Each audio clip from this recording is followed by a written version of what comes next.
জামাতে ইসলামী বাংলাদেশ জামাত আকিশত এর সাথে কর্তব্য দল ইসলামী ইসলাম তার মানে ইসলামী দল। জামাত ইসলামী একটি ইসলামী দলের নাম।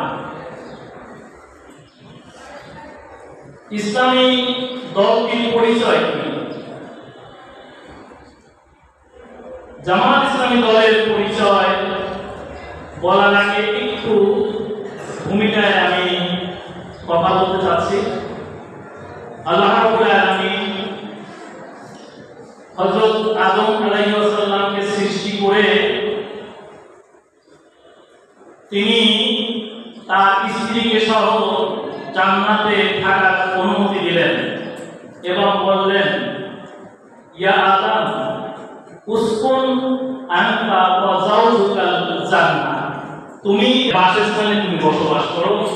পর্দার শর্ত হলো নিয়ম মেনে এখানে থাকতে হবে, অনিয়মে এখানে থাকা যাবে না।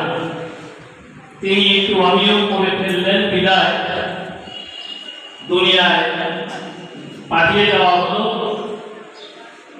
এখানে এসে তিনি কষ্ট অনুভব করতে শুরু করলেন যে মনোরম পরিবেশ হারিয়ে।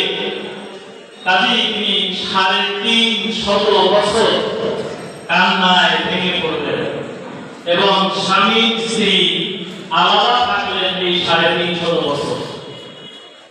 সীমাহীন কষ্টের পরে আল্লাহ রাব্বুল আলামিনের দরবারে ফরিয়াদ করলেন, রব্বানা যালামনা আনফুসানা ওয়া ইন লাম তাগফির লানা ওয়া তারহামনা লানাকুনান্না মিনাল খাসিরিন।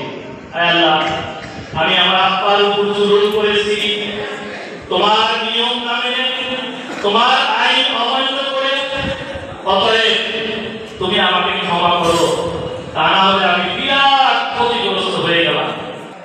তোমার দোয়া কবুল হলো ঠিকই, কিন্তু এবার একটি শর্ত পালন করতে হবে।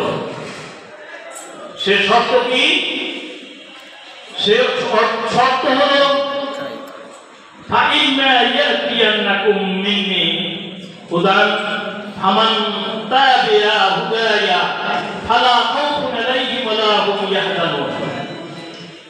আদম, তোমার কাছে আমার পক্ষ থেকে একটা বিধান আসবে, দিন আসবে, ইসলাম আসবে। এই ইসলামী বিধান যদি তুমি মৃত্যু পর্যন্ত মেনে চলো, তাহলে ফালা খাউফুন আলাইহিম, তোমার কোনো ভয় নেই, ওয়ালা হুম ইয়াহজানুন, কোনো দুশ্চিন্তার কারণ নেই।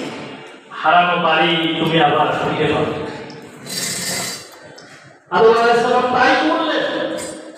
এরপরে স্বামী স্ত্রীর সাথে দেখা হওয়ার পরে দুইজনে মিলে আল্লাহর এই হুকুমকে আঁকড়ে ধরলেন, মৃত্যু পর্যন্ত হুকুমের উপরে দুনিয়া থেকে বিদায় নিয়ে গেলেন। ছেলে সন্তান